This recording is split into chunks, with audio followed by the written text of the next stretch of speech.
بسم اللہ الرحمن الرحیم۔ محترم سامعین کرام، قربانی کے عنوان پر ایک اور سلسلے کے ساتھ آپ کی خدمت میں حاضر ہیں۔ آج ہم قربانی کی اہمیت کے حوالے سے چند باتیں آپ کی خدمت میں عرض کریں گے۔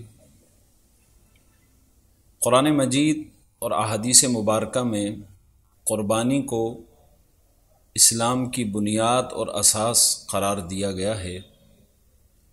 اللہ تعالیٰ نے قرآن مجید میں قربانی کی اہمیت کو ذکر فرمایا اور نبی کریم صلی اللہ تعالیٰ علیہ وسلم نے احادیث مبارکہ میں قربانی کی اہمیت کو بیان کیا۔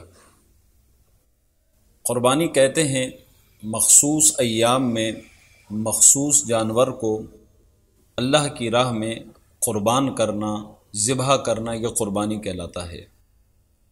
اللہ تعالیٰ نے قرآن مجید میں سورہ کوثر میں ارشاد فرمایا، فَصَلِّ لِرَبِّكَ وَانْحَرْ، آپ اپنے رب کے لیے نماز پڑھیے اور قربانی پیش کیجیے۔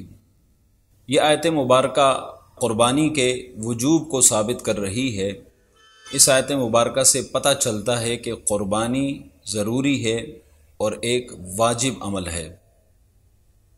نبی کریم صلی اللہ تعالیٰ علیہ وسلم نے احادیث مبارکہ میں قربانی کی اہمیت کو بیان کیا۔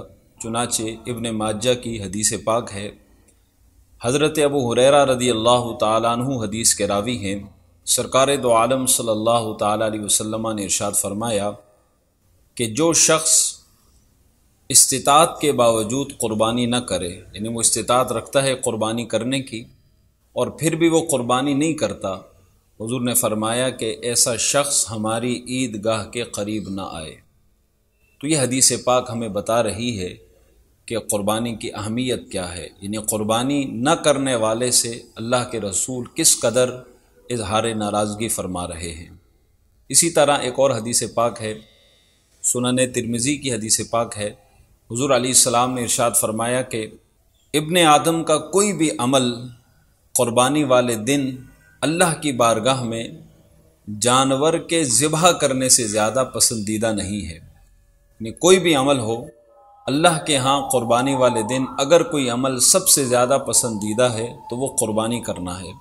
اور فرمایا کہ یہ قربانی کے جانور قیامت کے دن اپنے سینگوں اور اپنے کھروں کے ساتھ آئیں گے، اور قربانی کے جانور کا خون زمین پر گرنے سے پہلے اللہ کی بارگاہ میں درجہ قبولیت پا لیتا ہے، لہٰذا خوش دلی سے قربانی کیا کرو۔ یہ حدیث پاک بھی بتا رہی ہے کہ قربانی کی اہمیت کیا ہے اور قربانی کرنا کس قدر ضروری ہے۔ اسی طرح جامع ترمذی کی حدیث ہے، حضرت عبداللہ ابن عمر رضی اللہ تعالیٰ عنہ حدیث کے راوی ہیں، فرماتے ہیں کہ حضور علیہ السلام نے 10 سال مدینہ منورہ میں قیام کیا اور ہر سال حضور علیہ السلام قربانی کا فریضہ ادا کیا کرتے تھے۔ تو حضور کا تسلسل کے ساتھ قربانی کے عمل کو انجام دینا، یہ بھی قربانی کی اہمیت کو ظاہر کر رہا ہے۔ آج کے اس دور میں ہم دیکھتے ہیں کہ بعض آزاد خیال قسم کے لوگ جو اپنا فلسفہ جھاڑتے ہیں، اور قربانی کے دنوں میں خاص طور پر یہ آوازیں سننے کو ملتی ہیں کہ جی قربانی کی کیا ضرورت ہے، اس کی جگہ کسی غریب کی مدد کر دو، کسی کی غریب بیٹی کی شادی کرا دو۔ تو یہ آوازیں ہمیں سننے کو ملتی ہیں۔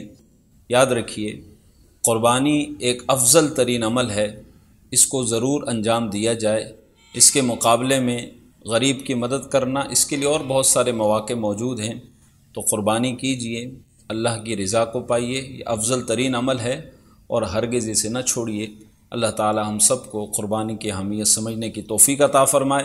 وما علیہ الا البلاغ المبین۔